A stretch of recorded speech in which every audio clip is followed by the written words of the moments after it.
recommande la boutique La Londoloise, c'est Judith Londolé. Si vous voulez être classe, chic, être habillé, être admiré. Parole de Mopao Mokonzi.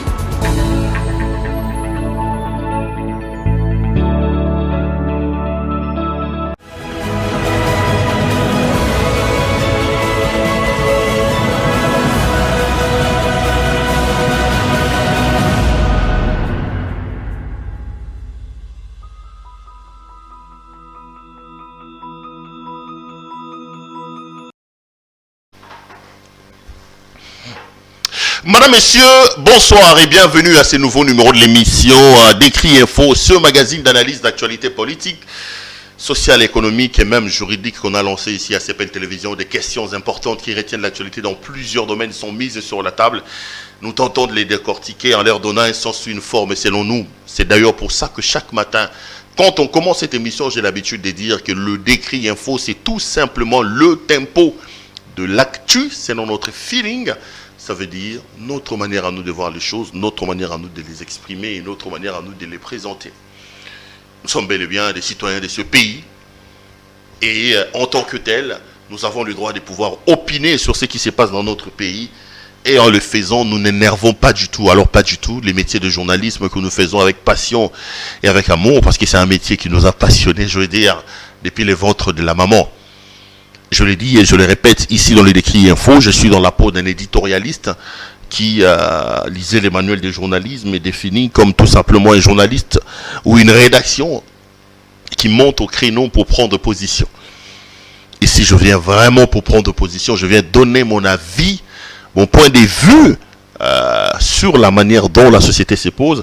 Le journaliste prend une question, il analyse la question et il donne son point de vue, c'est autorisé. J'ai l'habitude de dire et de répéter tout ça parce que bon, des fois, nous entendons beaucoup d'ignorance, beaucoup de méchanceté relayée sous les formats d'ignorance des personnes qui parfois ont du mal à nous rencontrer sur base des arguments que nous posons et cherchent des voies détournées pour dire un journaliste ne peut pas parler comme ça, un journaliste ne peut pas dire ça. Non, non les amis, le journaliste peut opiner. D'ailleurs, on aura élection si tout va bien en 2023. Tout commence à faire croire que les délais sera difficilement tenable. Mais bon, s'il y a élection, moi je vote. J'ai voté en 2006, j'ai voté en 2011, j'ai voté en 2018 et je voterai en 2023 s'il y a élection en 2023. En allant voter, ça veut dire que j'ai une inclinaison pour quelqu'un. Ça veut dire que j'ai mon cœur bat pour une personne. Mais ça ne m'enlève pas la qualité de journaliste, non. Et ici, je viens donner un point de vue. Ça ne m'enlève pas la qualité de journaliste. Donc, ces critiques-là et parfois certaines méchancetés que nous entendons, nous les mettons dans la farde de l'ignorance et nous ne tenons pas souvent rigueur aux tenants de ces genres de thèses et de ces genres de propos et d'arguments. Moi, ce qui me turlupine dans notre société, c'est le fait que certaines personnes amènent dans les débats politiques les insultes, les injures. Non, je pense que la République, la nation a besoin de ses enfants, la nation a besoin des gens qui volent un peu plus haut au lieu de se borner sur des insultes et sur des propos qui ne nous font pas du tout avancer. Nous pouvons nous concentrer sur ce qui est important. Ce qui est important, c'est parler Congo, c'est parler l'avenir de notre pays. C'est ce que je me tue à faire ici. Donc voilà, nous pouvons être divergents sur nos valeurs, sur nos prises de position, mais nous pouvons également rester unis, fils et filles d'une même mère, d'une même nation, qui est la République démocratique du Congo. Merci à vous pour la confiance et pour l'intérêt que vous arrêtez de nous témoigner. 67 000 abonnés, il faut le faire. Merci énormément. Continuez à vous abonner massivement à notre chaîne YouTube. Appelez vos membres de famille, vos proches à pouvoir faire pareil. Ça nous donne des assurances et ça nous pousse encore à travailler un peu plus pour vous servir. Nous nous rendons compte que ce que nous les faisons, nous ne faisons pas ça dans un désert, mais nous rendons un service qui vous plaît et ça nous touche énormément. Laissez-moi dire grand merci à l'équipe technique qui m'accompagnent encore aujourd'hui, des jeunes gens qui, nuit et jour, s'élèvent, ils sont là, en train de se battre pour vous servir, pour vous rendre service. Ils travaillent parfois dans des conditions terribles, mais ils sont là. C'est eux qui sont des véritables héros de cette maison et qui nous permettent de travailler. Je leur dis merci partout où ils sont, que ce soit José, Abdoul, Emmanuel, Merveille, comment il s'appelle, Joseph, j'en ai une bonne dizaine, quand même une bonne brochette de 10 personnes qui travaillent avec nous. Merci à eux. Merci également à nos partenaires, la boutique La Londoloise. Vous êtes un homme, vous voulez vous habiller de manière chic et extraordinaire. N'oubliez pas, vous pouvez donc contacter notre partenaire privilégié, Judith Londolé Betoko, avec sa boutique La Londoloise. Elle se fera le réel plaisir de pouvoir vous envoyer. D'ailleurs, en passant, c'est encore elle qui nous habille ce soir. La chemise et la cravate que j'ai portée aujourd'hui est donc signée Maison Londoloise. Il suffit tout simplement de regarder votre poste téléviseur. Au début de cette émission, on diffuse un spot publicitaire. Appelez ce numéro-là, passez vos commandes et Judith Londolé se fera le réel plaisir de pouvoir les honorer. J'ai toujours dit, s'il y a un problème, n'hésitez pas, prenez-nous pour responsables parce que nous n'allons pas prendre les risques de vous exposer dans une aventure sans lendemain. Vous avez vu mon thème? Je vois la joie partout, surtout avec les communicateurs du régime qui se réjouissent de cette enveloppe que le Qatar, les Émirats Arabes Unis viennent d'accorder à la République démocratique du Congo. On parle des 2 milliards de dollars américains. Sur les 2 milliards de dollars américains, 1 milliard serait comptant et l'autre milliard, là, va commencer à venir petit à petit. Et à part ça, on nous dit également que 30 blindés seraient donnés à la République démocratique du Congo par les Émirats Arabes Unis et beaucoup applaudit la diplomatie de M. Tshisekedi. Ceux qui critiquaient ce voyage peuvent aujourd'hui voir que ça commence à payer. Voilà, il y a beaucoup de choses qui se racontent autour de ça. Je donnerai mon point de vue là-dessus. Mais laissez-moi 5 minutes pour parler de la situation sécuritaire dans l'Est de la République. Je pris l'engagement devant vous de commencer toutes mes émissions par la situation sécuritaire dans l'Est de la République. J'avais dit que les amis, partout où vous êtes, que vous soyez en France, en Belgique, aux États-Unis, en Australie, en Finlande, en Norvège, où que vous soyez, je sais que votre cœur bat pour le Congo. Dans la langue de ma mère, on dit Kwabenda Kulu Kwamuchi.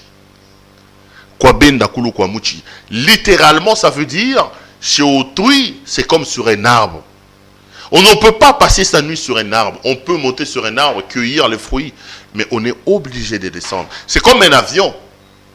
Qu'il soit un jet, qu'il soit luxueux, lorsqu'il décolle, il est obligé d'une certaine manière d'atterrir. Donc chez les gens, c'est Kwabenda Kulu Kwamuchi. Vous allez monter comme vous voulez, Soukasogepa Nabino ya Congo. Un peu pour dire on est mieux que chez soi. Donc, à un moment donné, je vais demander à mon réalisateur de réduire un peu le son de son casque qui me fait le retour ici. À un moment donné, que vous le vouliez ou pas, les amis, le Congo est le seul bien que nous avons, nous tous, en commun. C'est le bien que nous avons hérité de nos parents. Nous, comme peuple, nous avons la responsabilité de protéger ce pays, de le fructifier et de le céder beaucoup mieux que ce que nous avons hérité de nos parents. D'ailleurs, un extrait de notre hymne national dit « Nous bâtirons un pays plus beau qu'avant. Nous bâtirons un pays plus beau qu'avant. » Et ça devenait un peu complice, un peu, je veux dire, je sais pas moi, coupable. Que nous puissions assister à des massacres dans l'Est de la République sans que nous ne puissions dire un mot. Les amis,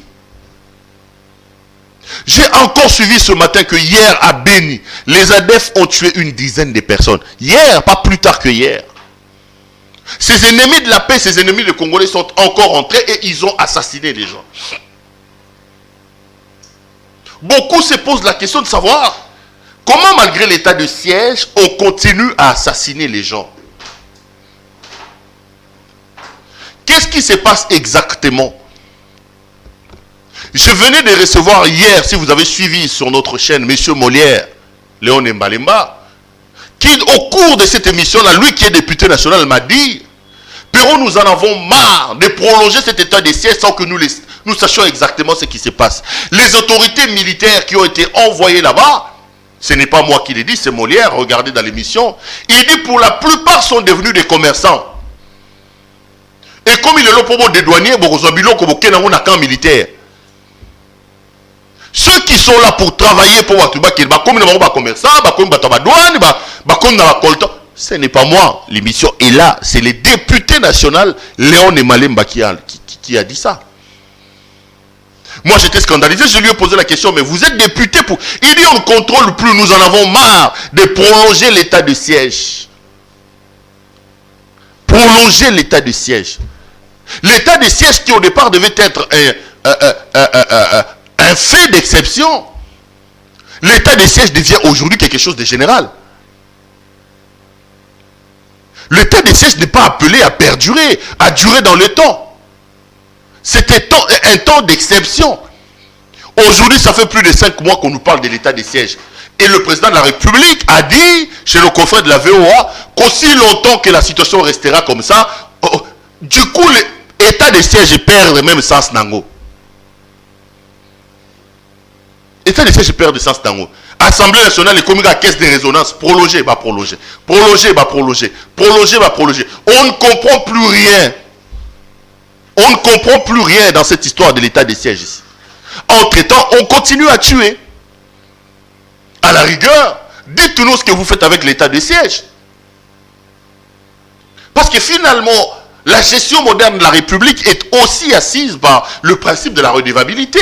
Vous gérez la cité pour nous et pour notre compte, monsieur. Vous ne pouvez donc pas continuer à prendre des décisions sans nous.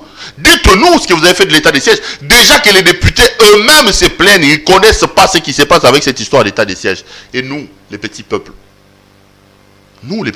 mettez-vous à notre place.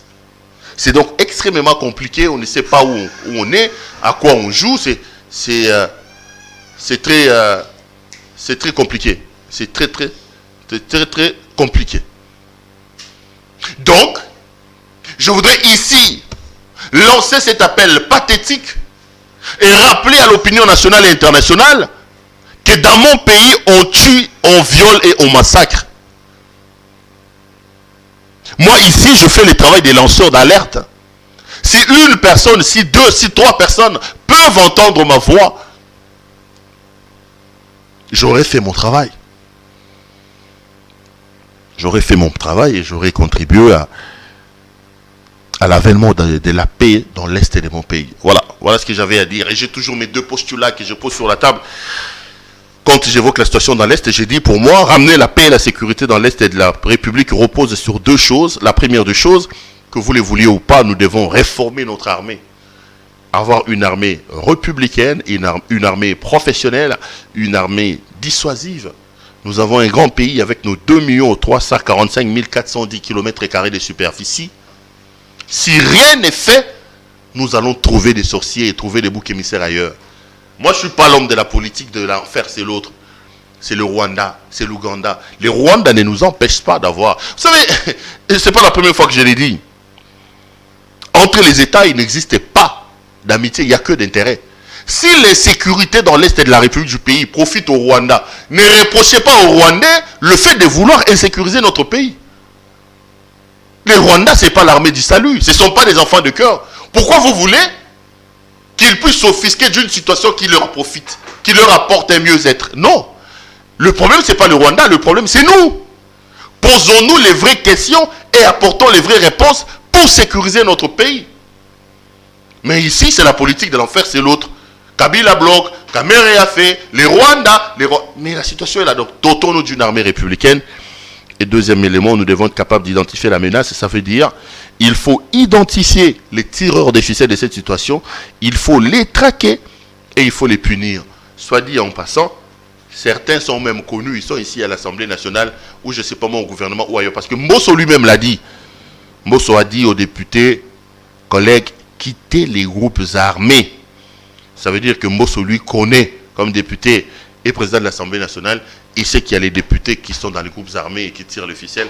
La République doit être capable de les identifier, de les traquer, de les punir. Voilà ce que j'avais à dire sur l'Est de la RDC. Je parlerai encore de ça demain jusqu'à ce que... Voilà. Les amis, j'en viens à mon sujet du jour. C'est cette affaire de 1 milliard ou de 2 milliards que les Émirats Arabes Unis viennent d'accorder à la République démocratique du Congo. J'ai vu les gens ergoter autour de ça. Moi-même ici, je suis de ceux qui pensent que notre président de la République en fait un peu trop avec ses voyages. Je ne confirme rien. Mais vous avez lu dans les réseaux sociaux, on a dit que depuis qu'il est là, il est à une centaine de voyages. Moi, je ne confirme pas. Il y a même un article qui est apparu dans ce sens-là. Qu'est-ce que nous constatons? Nous constatons qu'il y a une sorte de désorganisation, de désordre qui entoure les déplacements du président de la République. Il va à New York, il part avec une délégation de plus de 100 personnes. J'étais ici avec un ami de l'UDPS, M. Tchibambe, qui a dit que même à l'UDPS, les gens n'étaient pas contents.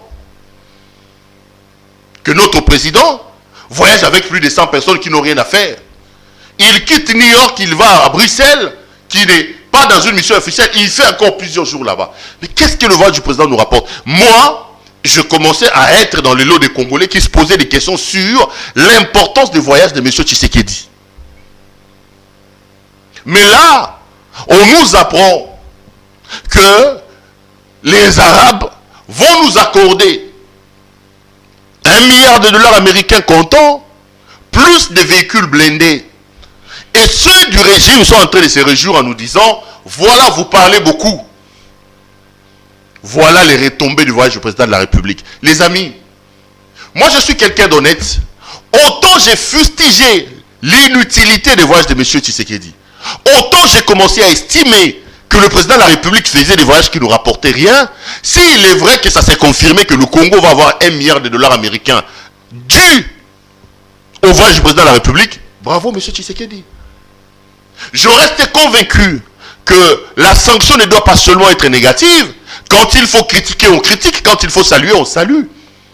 On parle de 2 milliards de dollars avec une première enveloppe de 1 milliard. Le Congo a besoin de cet argent-là. Si c'est ça le fruit de la diplomatie fatiste, Monsieur le Président, bravo. Monsieur le Président, bravo. Et c'est ce que nous voulons. Parce qu'un président de la République, quand il voyage, regardez dans le budget de l'État. Le président, ce n'est pas un Congolais lambda. Quand il voyage avec la logistique, avec la sécurité. C'est énormément d'argent qu'on ponctionne dans les trésors publics pour assurer tous les voyages du président de la République.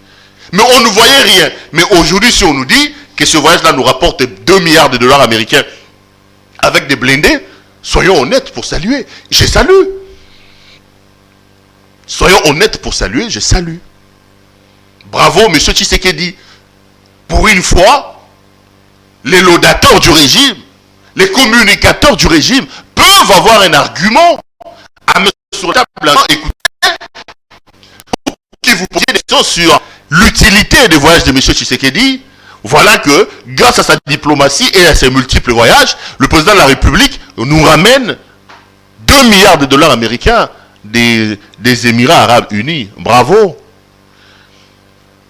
Tondi ma pe batu. Asali ma be tolobian otanga sa eloka malamu tolobian. Le problème n'est pas dans la salutation. Le problème n'est pas dans les applaudissements et dans les acclamations.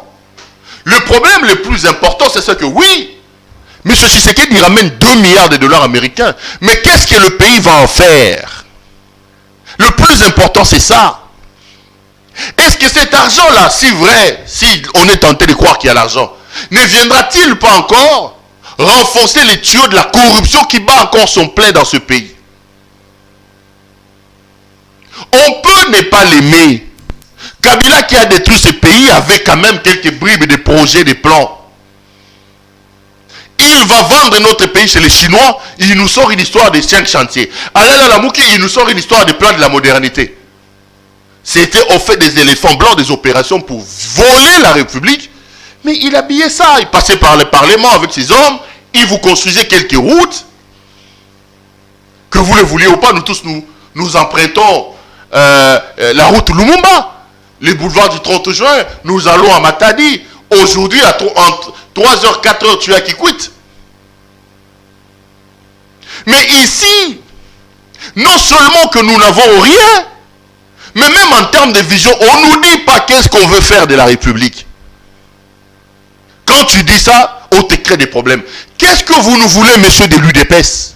C'est vous qui êtes au pouvoir. Quel plan, quel projet? Échelonné dans combien de temps? Vous voulez nous amener où?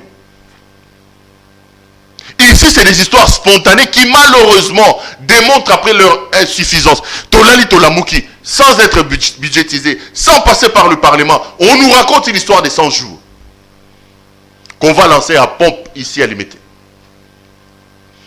Le budget, c'est plus de 400 millions de dollars américains. Est-ce que Bima, Moutoye Bité? Nous sommes Bima, Moutoye Bité. Tout ce qu'on retient des 100 jours, c'est la difficulté avec laquelle ils ont construit les sauts des moutons et l'affaire Kamere. Mais 400 jours avaient plusieurs autres projets. On nous avait dit qu'il y avait des écoles. On nous avait dit qu'il y avait même des barrages. Il y avait ceci, il y avait cela. La République a-t-elle sorti sous cet argent? Pouvons-nous évaluer l'opération 100 jours? Parce que vous avez arrêté Vital Kamere, c'est bien. Mais 100 jours n'avait pas qu'un seul volet. 100 jours avait plusieurs autres volets. Qu'est-ce que nous avons fait des autres volets de l'opération ou du projet 100 jours? Personne ne le sait. Personne. Aujourd'hui, on nous ramène 2 milliards de dollars américains. Bravo. Mais qu'est-ce qu'on va faire de ces 2 milliards de dollars américains? Qu'est-ce qu'on va en faire? Les amis, hier ou avant-hier, un rapport de GIEC est sorti ici, relayé par nos amis de Zoom-Eco. J'étais ici avec mon ami Eric Wemba, qui lui est très très bien introduit dans des histoires des chiffres et tralala. On nous dit qu'aujourd'hui, un rapport fait par le FMI, cité par GIEC notamment, et Zoom-Eco, sur plus de 300 millions de dollars américains qui ont été décaissés pour lutter contre le Covid dans ce pays, seuls 6 millions de dollars américains sont traçables. GIEC a dit ça. 6 millions de dollars américains. On a déboursé plus de 300 millions de dollars américains.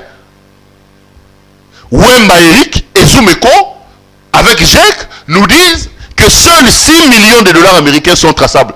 Plus de 300 millions de dollars américains de la lutte contre la maladie à Covid. Mais nous sommes dans quel pays, Bandego? À l'heure où nous parlons, beaucoup ont assis leur affaire de l'état des droits sur les arrestations et les procès.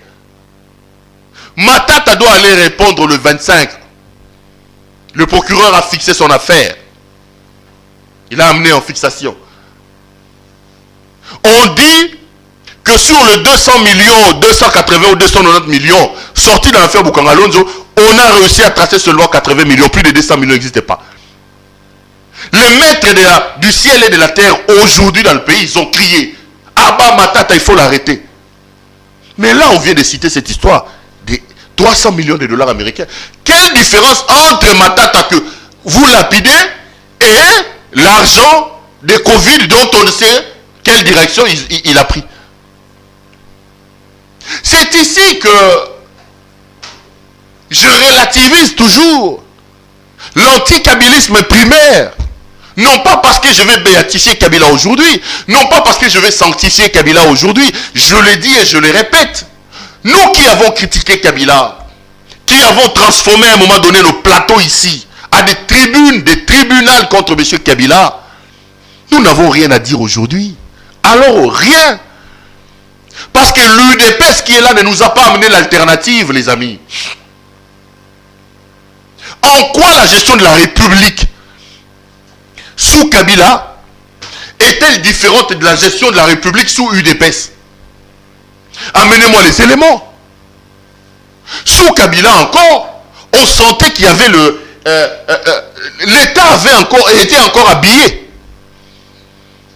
Soit dit en passant, je l'ai dit, ne faisons pas l'amalgame. Kabila était un mauvais président, je l'ai dit et je le répète. Mais ceux qui sont arrivés après Kabila ont relativisé l'extrémisme qu'on avait contre Kabila. Peut-être que Kabila souffrait parce qu'il n'y avait pas de référents. Aujourd'hui qu'on peut faire une analyse comparative, on commence à se rendre compte, mais attendez, si c'était vraiment pour ça qu'on a présenté ce monsieur comme un diable, soyons honnêtes avec nous-mêmes. Qu'est-ce qu'on a apporté de différent par rapport à ce que le diable faisait?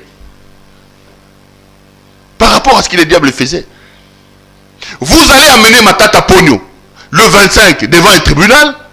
Pendant ce temps, il y a une affaire qui vient de sortir avec GIEC, que sur le plus de 300 millions de dollars américains sortis pour lutter contre Covid, seuls 6 millions de dollars américains sont traçables.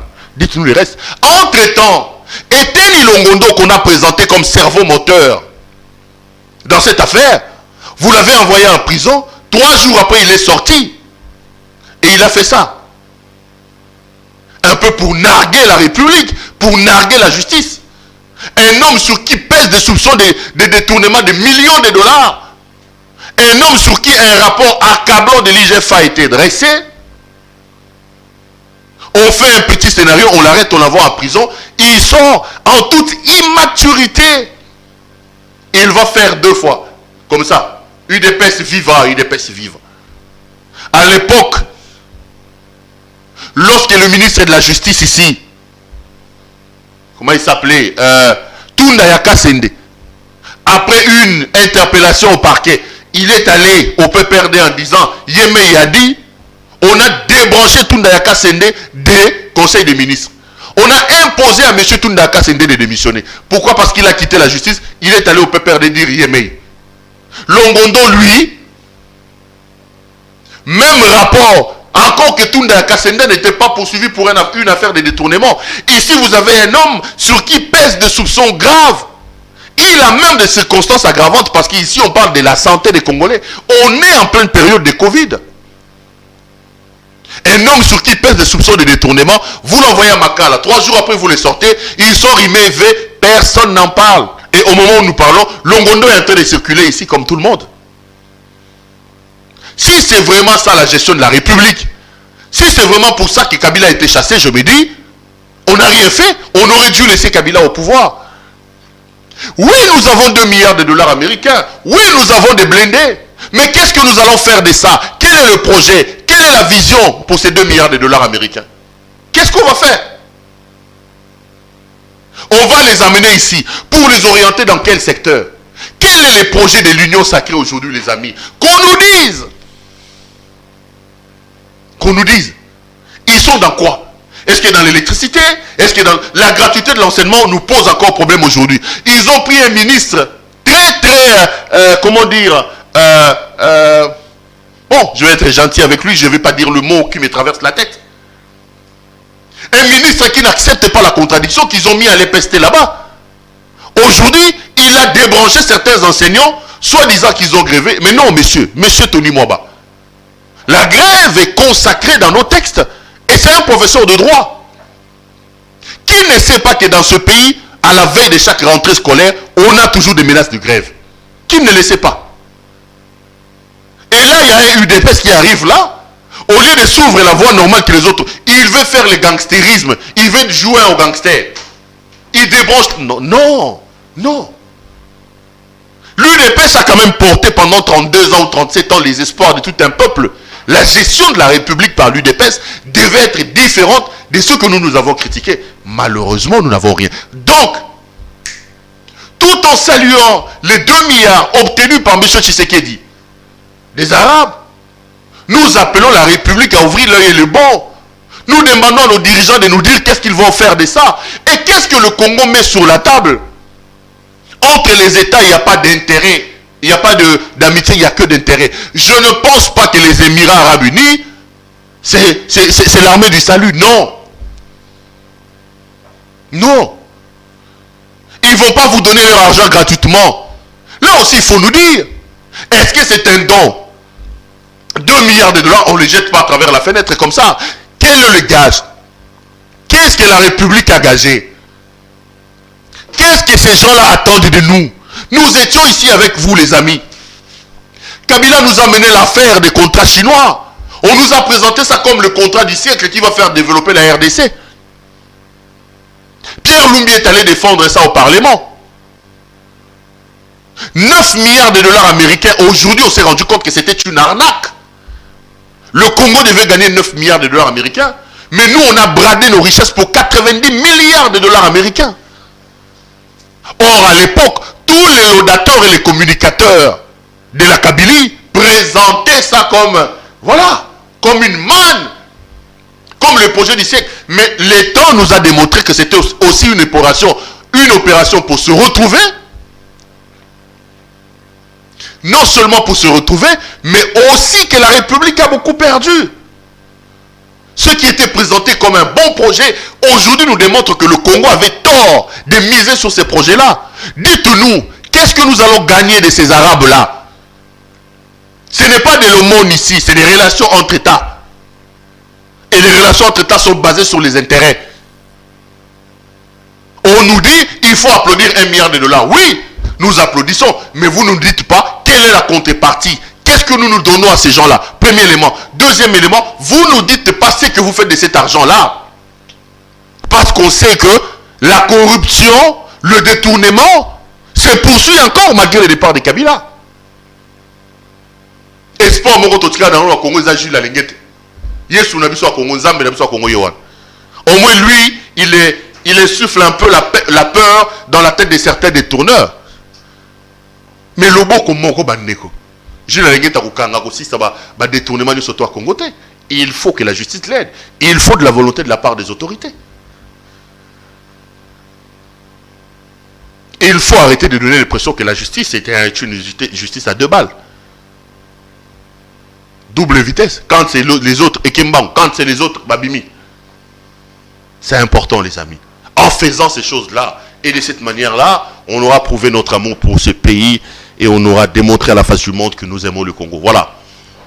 J'ai fini cette émission. C'était un grand plaisir pour moi de vous la présenter. Je vous retrouve demain pour un autre numéro. Bonsoir chez vous.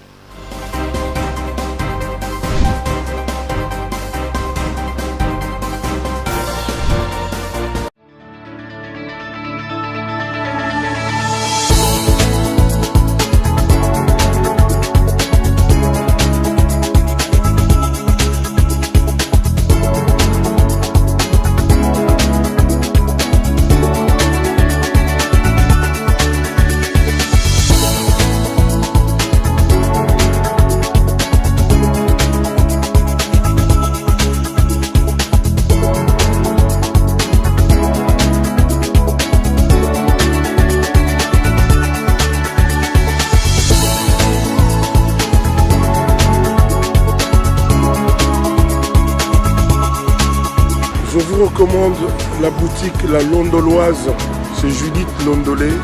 Si vous voulez être classe, chic, être habillé, être admiré. Parole de Mopao Mokonzi.